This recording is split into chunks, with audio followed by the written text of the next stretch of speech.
Hello and welcome to Extra Time, episode 4. Wow, is it episode 4 already?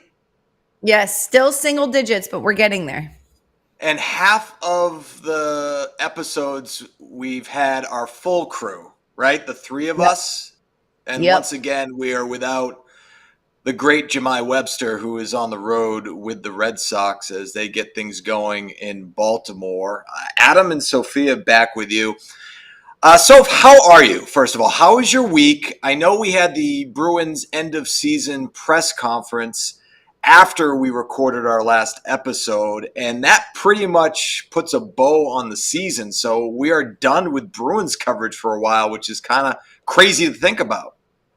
Yes, and sad. I'm good. I had a good week, but I was happy to still kind of be part of locker clean out, and then obviously, like you said, the end of season press conference. So still kind of felt like there was Bruins news, and now, as you said, until the draft, which we don't know what's going to happen in terms of trades or whatever. You never know. There won't be much, and then obviously development camp, but I just got to compare it to last year. Last year, I was still in bed being like, I don't want to get out of bed. What happened? Like the shock lasted for weeks. And I always say, who cares? I didn't play. Like, who cares about my reaction to it? But I was severely shocked for a good month before I got over it. This year it feels a little different. It also feels like not that the players are at peace with it. They wanted to win and we never want to, or I would never suggest otherwise. They wanted it so badly. But last year, as we know, was so different. So in comparison, I feel good. I feel like I'm getting out of bed and doing errands and doing things. So life is good. You're being productive. That's good news, Yes. Sophia. And I think I agree with you. I mean, I wasn't, in bed after they lost last year, but it definitely hit a lot harder for a Yeah. number of different reasons. One, because the expectations were so high going into the postseason following an historic regular season, and to lose in that fashion, down or up 3-1 in the series. You have the lead late in game 7. You lose in overtime on home ice. So that's A. B, the fact that Patrice Bergeron and David Krejci, it was the last game that we saw them. We didn't know it at the time. We had a feeling that they Right. might be retiring, but you knew it was sort of the end of an era in Boston. And so for that reason, it was devastating. This year, while it's disappointing, and like Cam Neely had said, I am still not over the fact that they lost, right? That's what he had said in the end of season press conference. But, the expectations attached to this team going into the year weren't as high. And then over the course of the season, they exceeded those expectations. And then you get to the playoffs and you have a 3-1 lead again. And you're thinking, oh no, because Toronto comes back, tie the series. But then you win that series and you go on to the next round. You face a Panthers team that, quite frankly, was just better than the Bruins were in that second Yeah. round. So it doesn't feel as deflating. So I'm with you there. It's not as deflating as it was last year. And you sort of have hope going into the offseason because the salary cap is going to go up, because you have a lot of unrestricted free agents that will probably find homes elsewhere. You'll have cap room. You'll add to the team. So I think for all of those reasons, you feel a lot better about things this offseason. Yeah. Yeah, and like it's true. We knew we wouldn't be able to add too many pieces. I think Don Sweeney did an excellent job in the offseason, like James Van Riemsdyk, Kevin Shattenkirk, and again, both of those guys, veterans. Where you're like, really, how much do they have to give left? But they did, and he did a really good job. But we knew there was so little room. We didn't see Mason Lohrei in action. We didn't see John Beecher. We didn't see Matty Patra. And so now you're getting all this room. You're moving. There's going to be a lot of more space with, like you said, the UFAs. And so space for newer players to come in. But I'm so excited. Obviously, Patra's season ended earlier. It's true. Whereas what to your point about next year, last year burnt because of all the reasons. But then you're kind of like, what's next year really going to be without these pieces? You don't have a lot of room. This year hurts because it always hurts to lose. But at the same time, you're moving right into excitement. Like, I can't wait to see what Patra brings. Like, he already was awesome. Mason Lohrei, the development that you could watch was amazing. John Beecher with face-offs and et cetera, et cetera.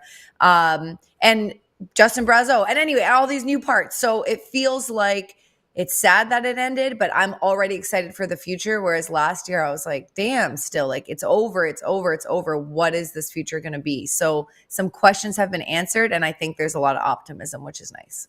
Yeah, I agree. And I can't think of a time where you were so excited about so many young prospects that have already had NHL experience and serious minutes in the playoffs as well, with all those names you mentioned and some surprises coming out of that mix as well. Justin Brazeau tops that Yep. list. A guy really came out of nowhere to most Bruins fans. Obviously, you know the name, you're aware of the story, but the fact that he was able to contribute not only in the regular season, but enter the playoffs in progress and help Totally. this team, which I thought was really remarkable that he was able to do that. So a lot of promise heading into the offseason. I got to, I know we're talking about Bruins. We both cover the Bruins. How about PWHL Boston, right? Yes. How about PWHL Boston? What an epic game on Sunday night in Minnesota. And then we have another goaltender interference situation with Minnesota, and that goal gets taken off the board, and then that opens the door for Alina Mueller, and they've forced a game 5, which is just remarkable, just awesome to see that. And so we do have playoff hockey, serious playoff hockey, with a title on the line. How cool is that? Game 5 on home ice, which is amazing. Yeah, the ending was crazy. I mean, to go out, I mean, and I would too. As you see a puck go in the back of the net, you're going out and celebrating. Gloves are off, teams off the bench, everyone's going crazy, and then you get that called back. I was watching the highlights with someone, and they're like, the fact that they had that called back after that celebration, it's an almost guarantee that Boston is going to be the team to score. Like the amount of momentum, and that's something we can ask the players, but the amount of momentum and the amount of deflation that Minnesota is dealing with versus momentum that Boston is. If we had Sammy P on, we can say put $1,000 on and you'll get that money back that Boston is going to be the next team. So feel bad for Minnesota, but it was goalie interference. This one, we could talk about the one that was a little more controversial. This one was very obvious. It was obviously the right call. And yes, so awesome that it's a game 5 on home ice. So Boston fans, if you aren't aware, if you don't have tickets, or if you don't have plans Wednesday night, you should be watching that game because we can have the very first one. They don't even have team names yet, Adam. Right. Walter Cup in Yep, the Boston. Walter So Cup. it's a huge deal. Huge deal. Yeah, it's pretty cool. So I wanted to give a shout out there. Sophia, after the end of season Bruins press conference, jumped right into Red Sox. I'd already Yeah, jumped you did. into it. Yeah, I was already doing it. So the Bruins were in the postseason, and as most people know, I host Red Sox pre and post game coverage. This is my 12th season doing it. I back up Tom Caron, and when Jemai is off, TC goes to the sideline, and I jump into the studio. And so I resume those duties even after a full Bruin season, which is great because I love it. And during the postseason in Toronto, I was in Toronto for Game 6 on Thursday. We flew back Friday morning, and I went right to NESN to host pre and post game coverage against the Twins, which was an Wow. away game. So I went to Watertown. So I was coming off of Game 6 loss, going to NESN studio right off the plane into pre and post. I did Friday and Saturday. After Saturday's game, Red Sox game, I went to the Garden for Game 7 against the Maple Leafs. And then I haven't done any Red Sox coverage since. Obviously, I did the Bruins coverage against the Panthers. But this weekend, I jumped back into Red Sox coverage, and it was my first series at Fenway Park. Game 1 was on Apple TV against the Brewers. Games 2 and 3 were on NESN, and I got to work with Lenny DiNardo, who I love working with. It was on the 2004 team, played with the Red Sox for a number of years. And Devin Marrero, who's new to the NESN broadcast team. I'd never worked with him before. I met him earlier in the season, so it was good to work with him, get to know him a little bit better.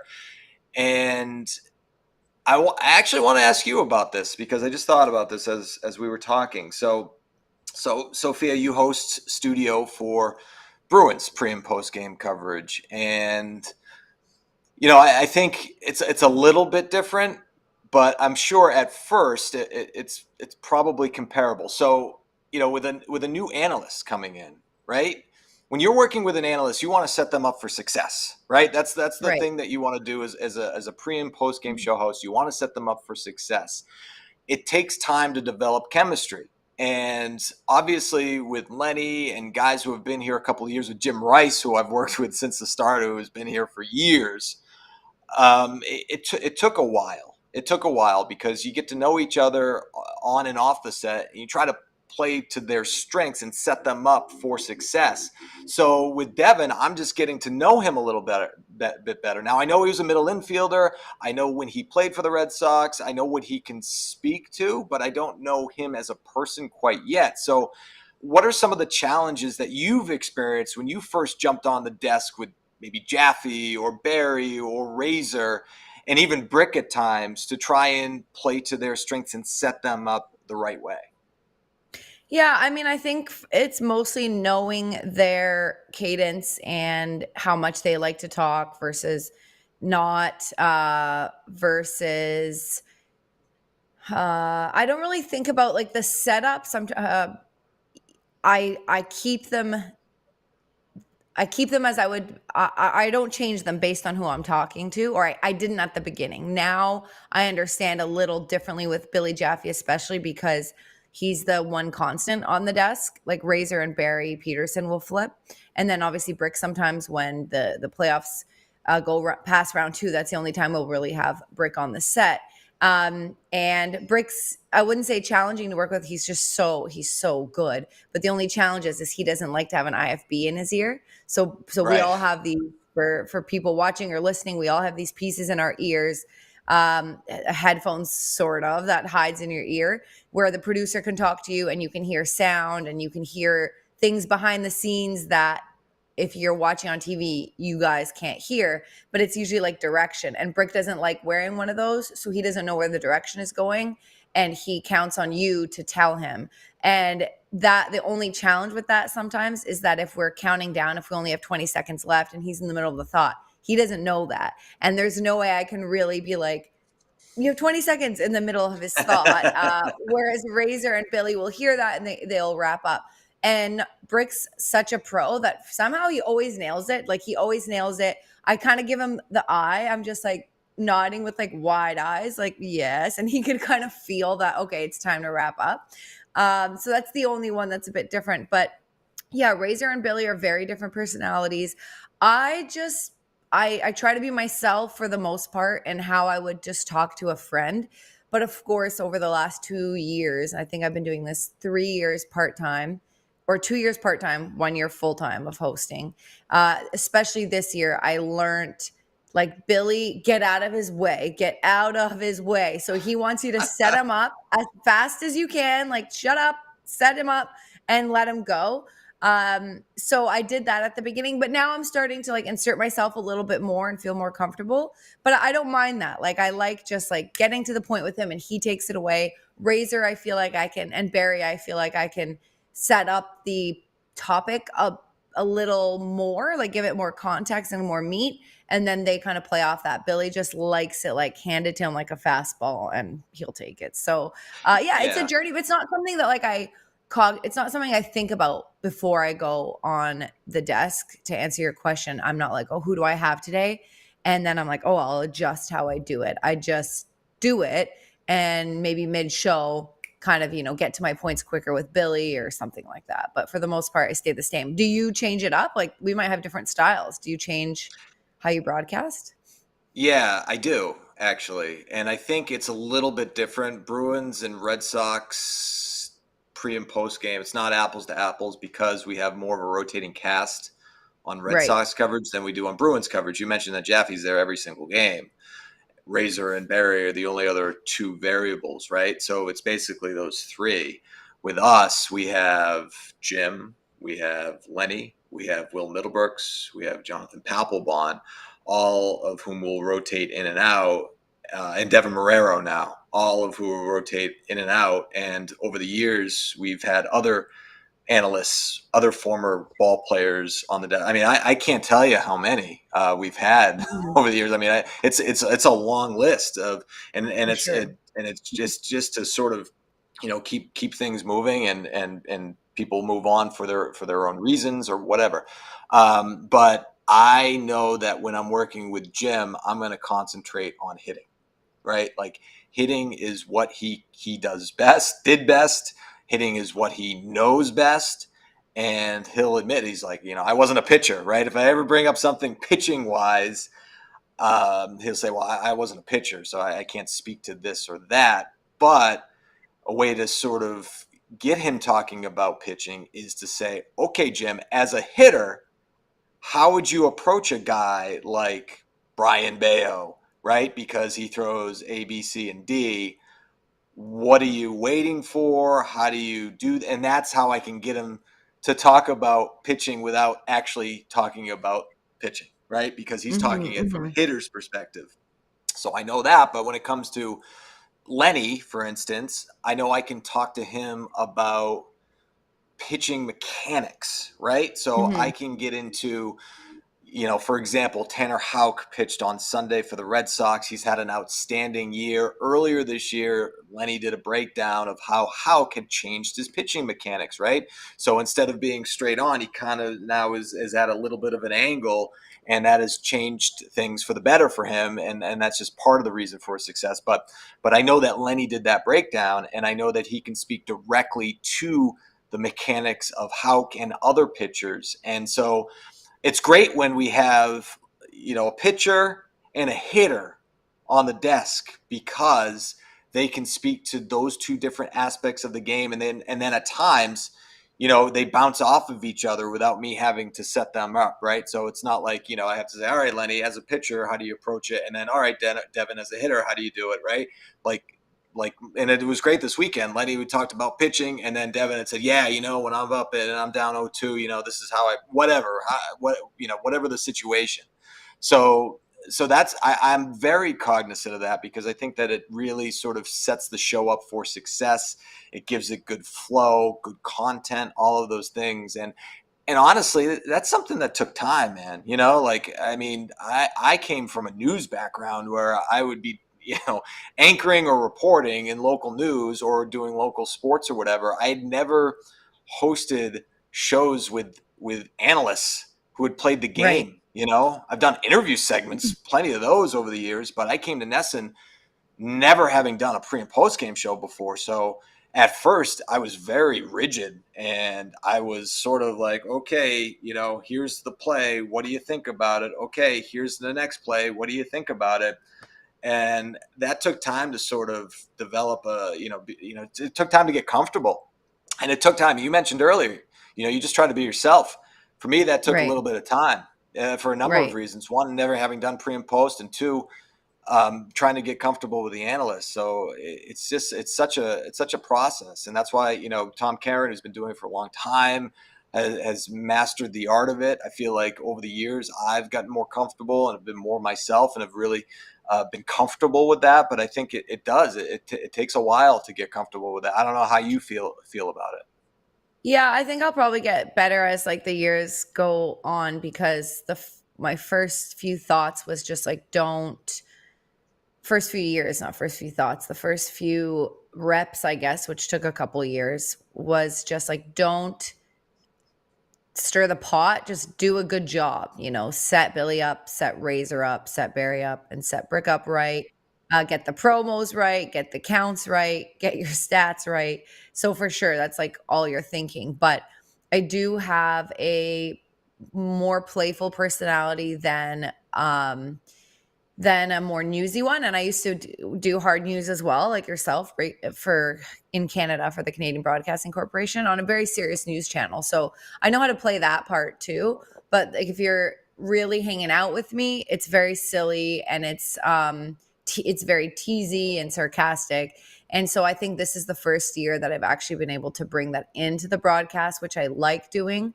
And I would say, I want to backtrack though a little bit. Obviously, Razor being the goaltender, yes, I cater to his strengths for sure when it comes to goaltending.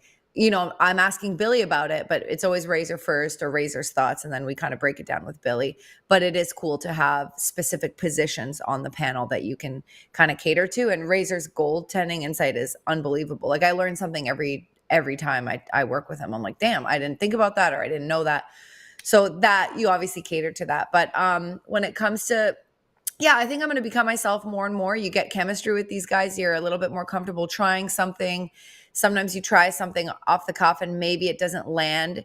And if I were to do that in the first 6 months of doing this job, I probably would be rattled about their reaction. They might be like, don't do that again, or we didn't like that. But they've gotten used to me. They know me. They trust me. So it's easier to take risks, because if they work, awesome. If they don't, it's not that big of a deal. They're not like upset, because they know you, they trust you, and they trust that you're trying for the best of the show, like not for yourself. And I think it's just comfort too. Like, I'm very comfortable with Sean and John, our producers, who are in our ears. I'm comfortable with how they count, how they set me up. And so with the comfort of the material, I can kind of, my style is to like sit back and it be like a relaxed kind of conversation, not that broadcasty, not that newsy. So when you are actually comfortable, you're able to kind of have that vibe. Sometimes that bites me in the butt. Sometimes I watch shows or segments back and I'm like, I was a little too casual, or I feel like it was too, and I'm not trying to be. I'm just like, I'm just going to be myself as this, if I'm talking to my friends, and I'm like, I could have given that more. So I'm definitely still figuring out my style. But I am not someone who thinks about what I'm going to do next. I just do it. I don't know about you, but in the moment, I'll be listening to Billy and I'm like, I'm just going to say this. I'm reacting in real time. I'm not planning anything other than the stats. Like, other than what information people need to know, David Pasternak's 5 away from 50 or whatever it is. The rest, it's kind of, I don't want to say made up, but it's a complete reaction and dance with the guys. I'm not sure if you're more prepared. I think it would be helpful if I was more prepared sometimes, but I also think it takes away from like the impulsiveness, which I like as a style.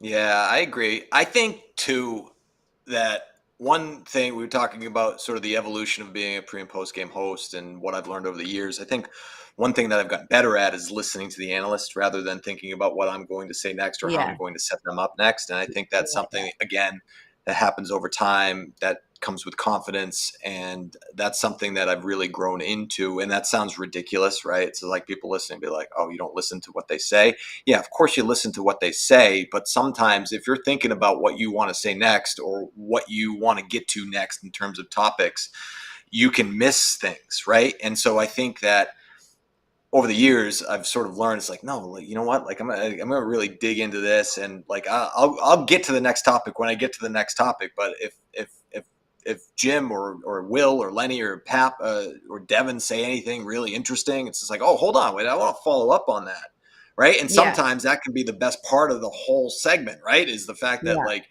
you followed up with a question and that opened the door to something great. Like, for instance, I can remember the specific example of Jim Rice last year when we were talking about team bonding, right? And so the Red Sox had gone out west, and they went on, they're on a West Coast trip, and they went golfing, right? A group of them went golfing. And I was talking about, oh, all right, so this is a team bonding thing. Some of the players talked about it.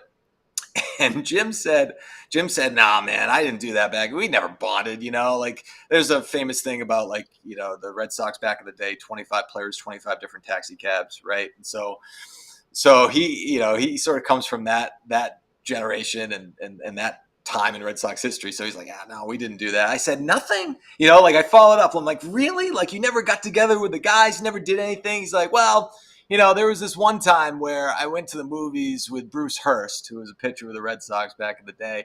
And we went to see some movie, and this is all like during the show, right? He's like, we went to see some movie. It was like Alien or whatever. I'm like, Alien? No, it was Friendly Alien. I'm like, oh, E.T.?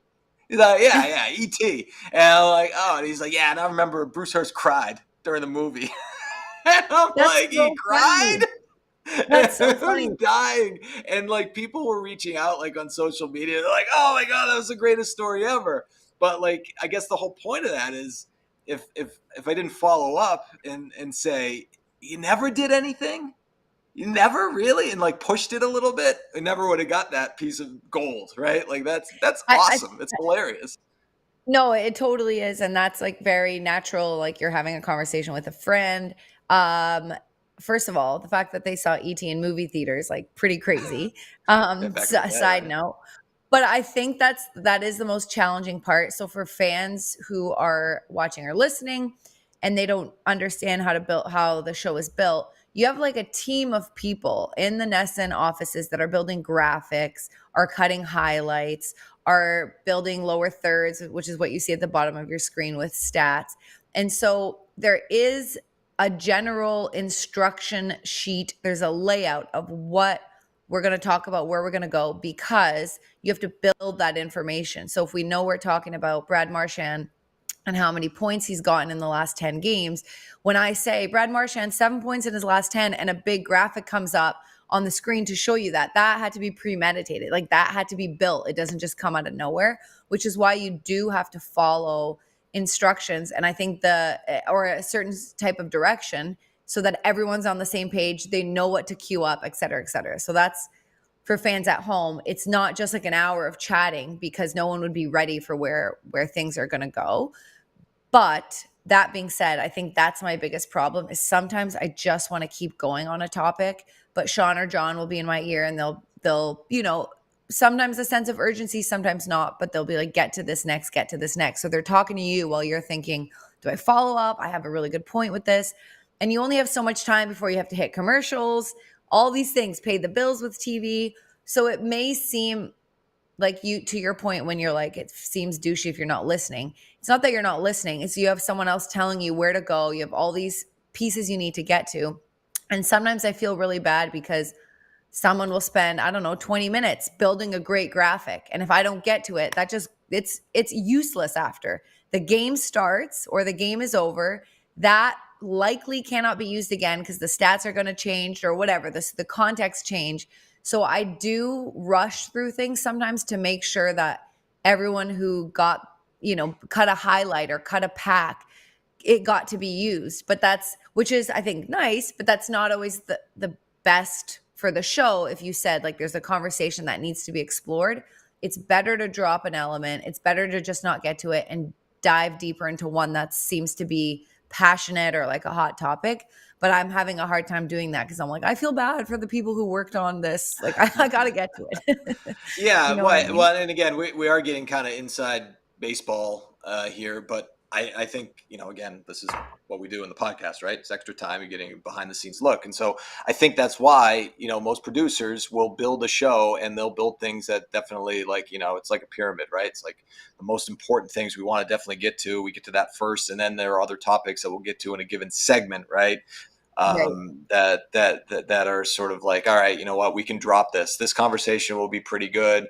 I know that if we don't get to these, bottom two topics, we're just going to take that out of the show completely. But to your point, people do work on those topics. They do, whether it's video or graphics or lower thirds, as you mentioned, with all the, the information on the bottom of the screen or whatever it is. It takes a team to put a show together. It's night in and night out. It's people working in the control room. It's people working in our content center in NESN. And so there's a lot that goes into it. And so you do want to follow the format, but at the same time, it's that balance, right? It's like you want to make sure that you have a good conversation, give something enough love because it's what people want to hear.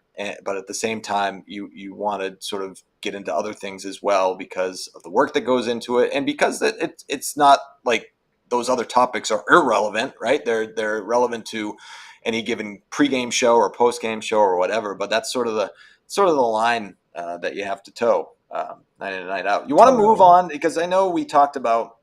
I don't know if you have anything else to add there, and if you do, go ahead. But I know you Well, wanted no, to. I just want to shout out my boiling hot coffee that I spilled Oh, all over my hand this morning, and oh, 10 minutes before the show burnt my hand.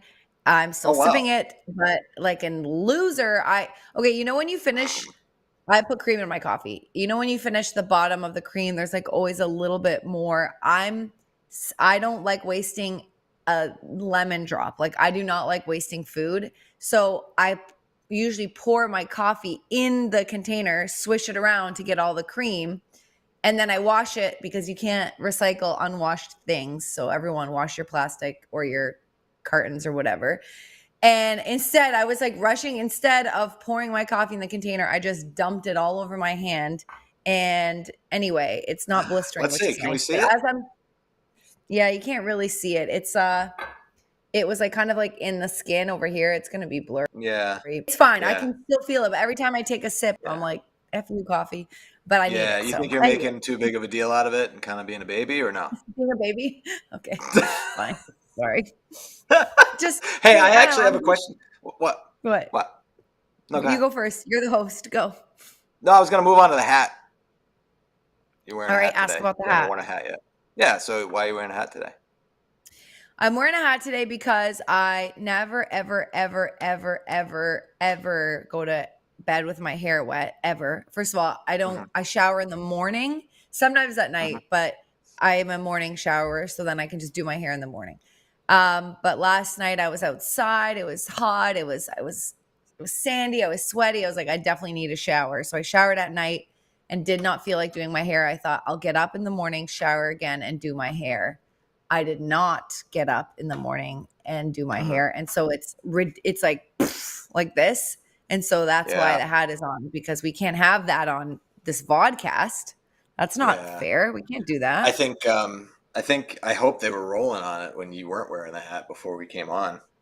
I think they were. Be good I content did right go to my there. room. You saw that I went to go get a hat because you were wearing a I hat. did. Yeah. Actually, that was kind of funny watching you like wander back and forth in your. Oh yeah, I'll do it too. There you go. It's bad. Yeah, yours is It's not. fine. It's not as dramatic. No. You need Hey, this hat today. the other thing, I don't know if you want to talk about some of the lessons that you learned as a reporter, because Yeah. that was one of the things that we had talked about in our pre-show chat with producer Carolyn, is you wanted to talk about lessons learned in scrums, anything that sort of like when you're covering Oh, a team, yeah. right? Yeah. So that was one of the things I think you wanted to get to. What did you have in mind, I guess? Question. No, I mean, I was just we come up with like topics before, I mean, barely like in our group Yeah. chat, but that's what I like. I like that it's kind of off the cuff. But yes, it's good to have some sort of direction. And Carolyn needs the direction. See how at the bottom now it says lessons It learned. says lessons She didn't learned. just type Yeah. that in. That was planned. That was planned. We need to plan things. Dry your hair before bed. It's one lesson. Yes, dry your hair before bed. That's a good lesson.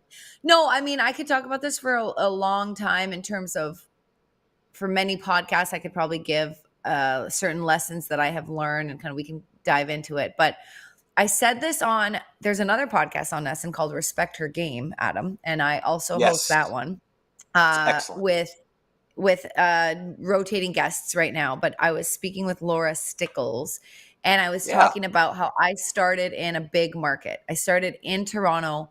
My very first experience in a scrum ever was in a visitor's dressing room with the Toronto Maple Leafs. So whoever the visitor was, I don't even remember who the team would have been, but I was 19 years old, first year university, and I was already interning and doing these scrums. So zero experience and zero confidence. And also, this was about 20 years ago, 18, 16 years ago.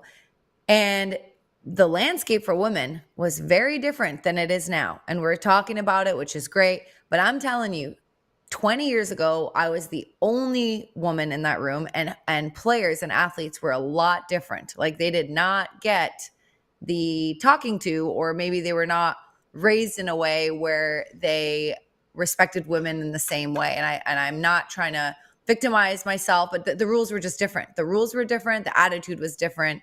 And so I was telling Laura, I wish I learned in a smaller market. I wish I learned on a like high school team, or maybe a girls team, and I learned how to ask questions and assert myself.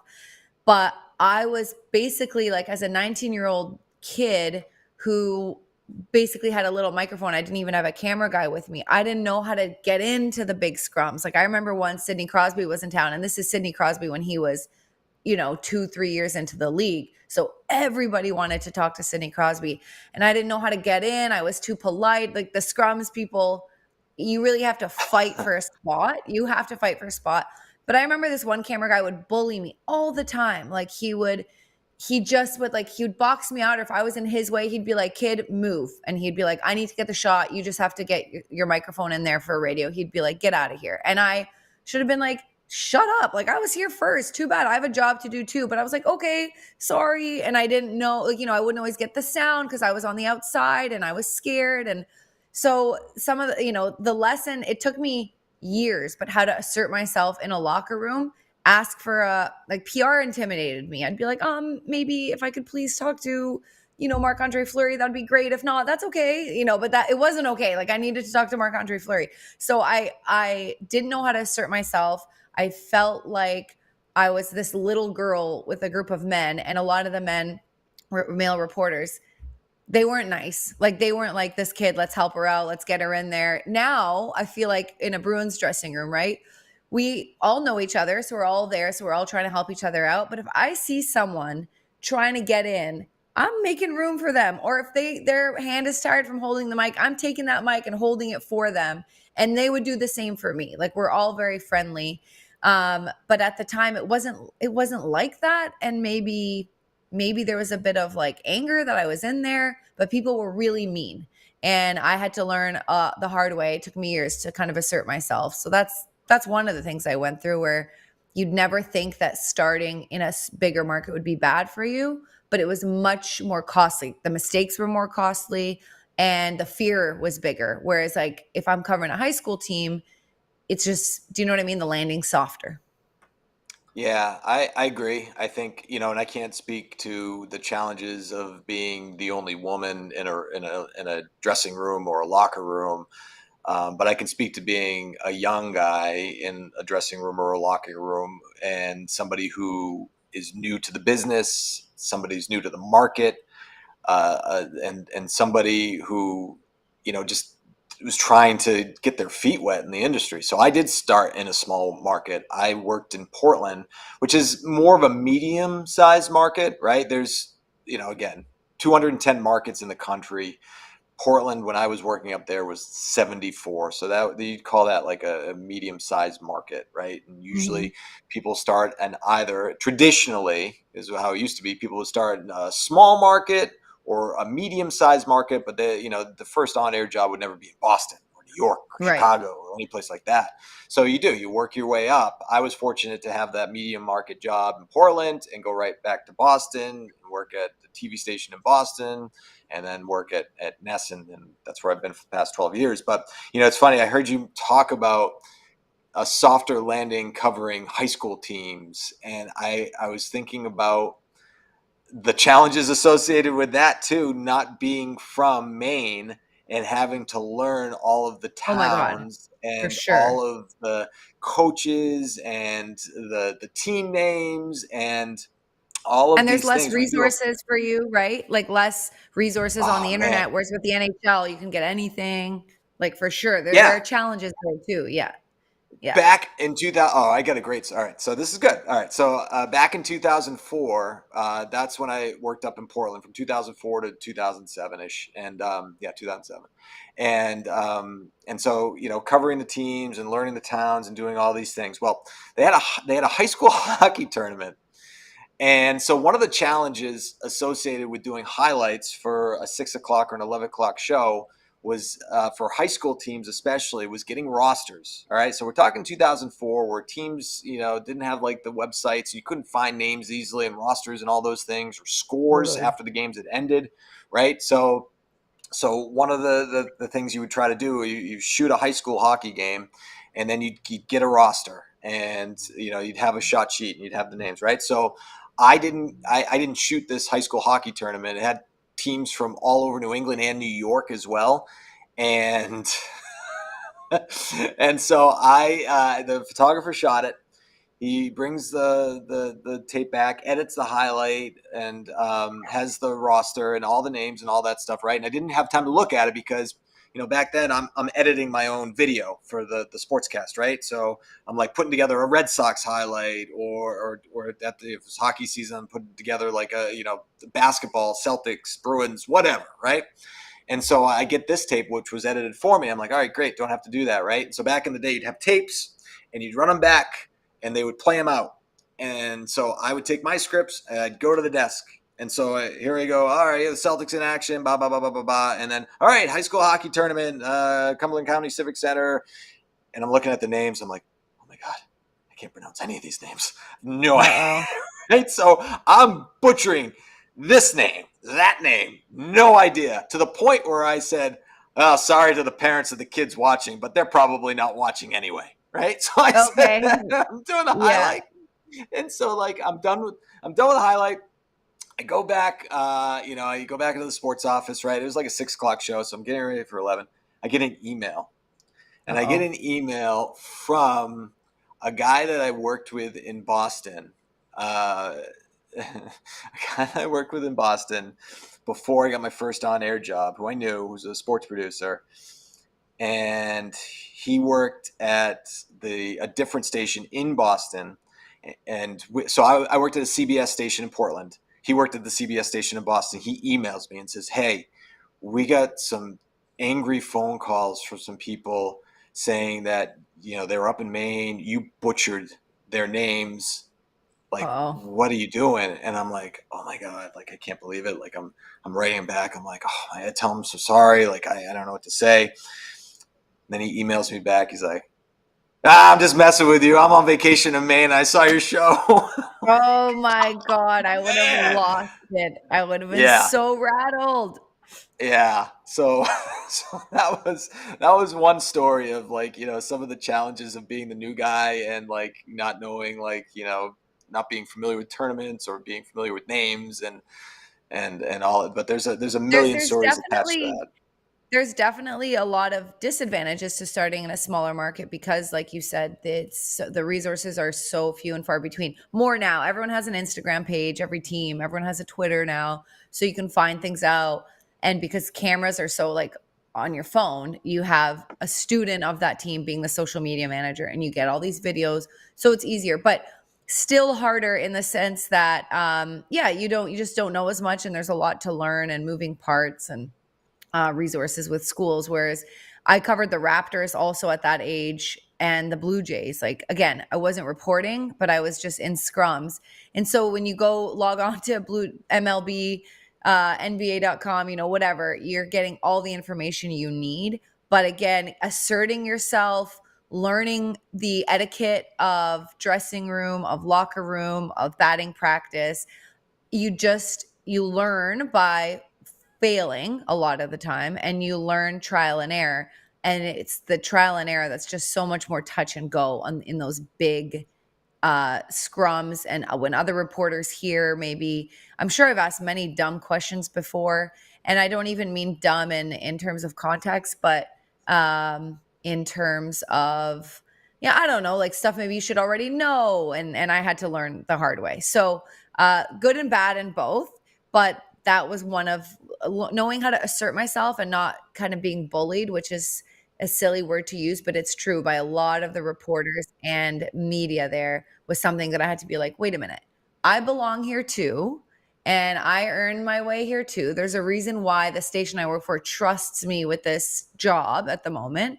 So I'm going to stay in my lane and I'm not going to move for people who are trying to kind of push me around, which I did for the first few years, but that took a while.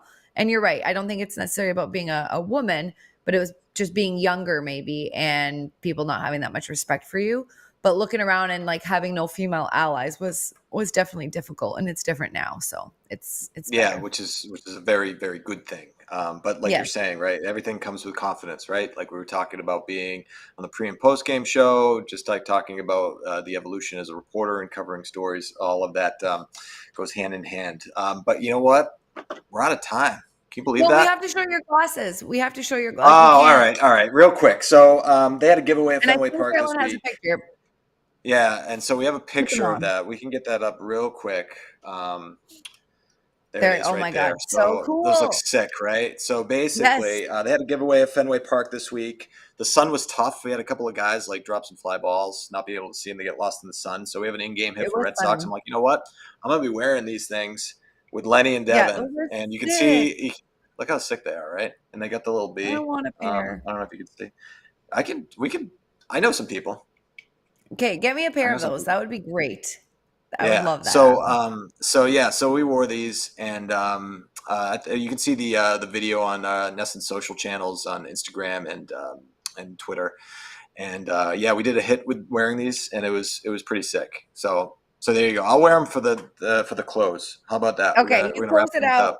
Looking good. All You right, close cool. it out. All right. So thanks for watching Extra Time. Remember, you can catch us next week as well.